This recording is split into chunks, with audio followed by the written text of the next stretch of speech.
For example ఒక highway మీద accident జరిగింది అనుకోండి.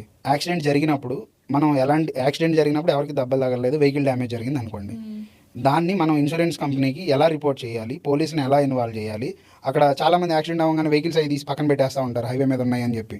అలా పక్కకు జరిపితే వాడు ఇన్సూరెన్స్ క్లెయిమ్ రిజెక్ట్ చేస్తాడా? అందులో ఏమన్నా క్లాజ్ ఉన్నాయా?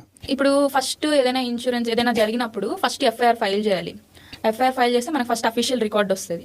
ఆ తర్వాత కంపెనీకి ఇన్ఫార్మ్ చేస్తే కంపెనీకి మన డాక్యుమెంట్స్ అడుగుతుంది, ప్రూఫ్స్, లేదంటే మన క్లెయిమ్ దేనికి వేయాలి, account statements, blank passport front photo, లేకపోతే బ్లాంక్ చెక్, క్యాన్సిల్డ్ చెక్, అట్లాంటివి అడుగుతుంది. వాళ్ళు అడిగిన రిక్వైర్మెంట్స్ అన్ని ప్రొవైడ్ చేసి మనకి ఇప్పుడు ఫర్ ఎగ్జాంపుల్ మీరు చెప్పినట్టు 2 వెహికల్స్ అయినప్పుడు మనకి 2 ఇన్సూరెన్సెస్ ఉంటాయి, 2 టైప్స్. ఒకటి ఫస్ట్ పార్టీ ఇన్సూరెన్స్, ఇంకోటి థర్డ్ పార్టీ ఇన్సూరెన్స్.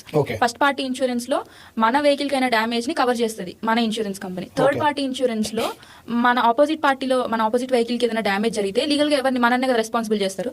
ఆ ఎక్స్పెన్సెస్ కంపెనీ పెట్టుకుంటది.